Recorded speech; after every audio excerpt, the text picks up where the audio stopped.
अमेरिकी और चीनी अधिकारियों ने सोमवार को व्यापार युद्ध में 90 दिनों की रोक लगाने पर सहमति जताई, जिसके बाद हाल ही में दोनों पक्षों की ओर से लगाए गए टैरिफ वापस ले लिए गए। अमेरिका चीनी वस्तुओं पर टैरिफ दर को 145% से घटाकर 30% कर देगा, जबकि चीन अपनी टैरिफ दरों को घटाकर 10% कर देगा। अमेरिकी वित्त मंत्री स्कॉट बेसेंट ने अपने लगाए टैरिफ को प्रतिबंध के समान बताया।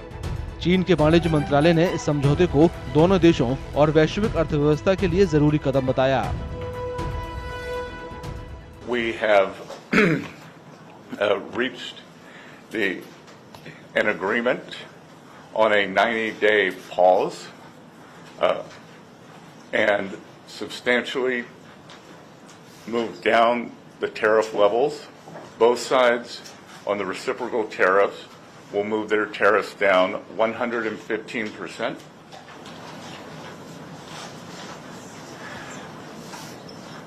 We had very robust discussions. Both sides showed great respect. America की ओर से चीनी वस्तुओं पर लगाया गया नया 30% टैरिफ भारतीय उत्पादों पर लगाए गए 27% टैरिफ से अधिक है। अमेरिकी राष्ट्रपति ट्रंप ने 2 अप्रैल को लिबरेशन डे पर दिए अपने भाषण में भारत की ओर से इम्पोर्टेड सामान पर टैरिफ को भारत की ओर से अमेरिकी वस्तुओं पर 52% टैरिफ लगाने के जवाब में एक तरह का पारस्परिक कदम बताया था। इस बीच चीन ने दुर्लभ खनिजों के एक्सपोर्ट कंट्रोल को सख्त कर दिया, जिनमें से कुछ खनिज रक्षा क्षेत्र के लिए जरूरी थे। इसके अलावा चीन ने प्रतिबंधित अमेरिकी कंपनियों की सूची का विस्तार कर दिया। Over the last month or so, we've been in discussion with a lot of pharmaceutical companies. Now you will notice that it's one of India's largest exports to the US, and we're really concerned that that industry does not get adversely impacted by either reciprocal tariff or is adequately covered in the bilateral trade agreement.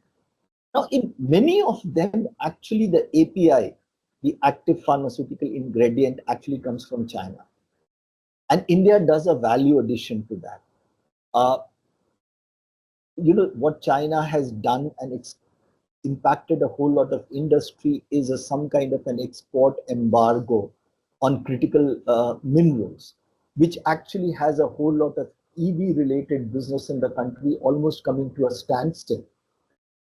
So opening up this trade actually increases the opportunity for every country to try and add to its GDP and export potential, rather than say that we are going to lose out on.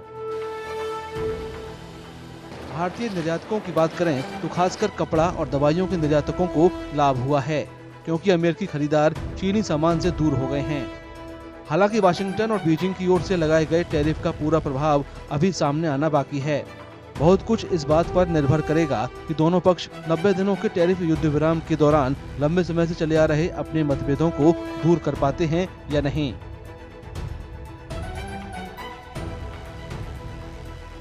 अगर आप ये video YouTube पर देख रहे हैं तो हमारे channel को सब्सक्राइब करें और बेल आइकन को दबाना ना भूलें। अगर आप Facebook पर ये वीडियो देख रहे हैं तो हमारे पेज को लाइक करें।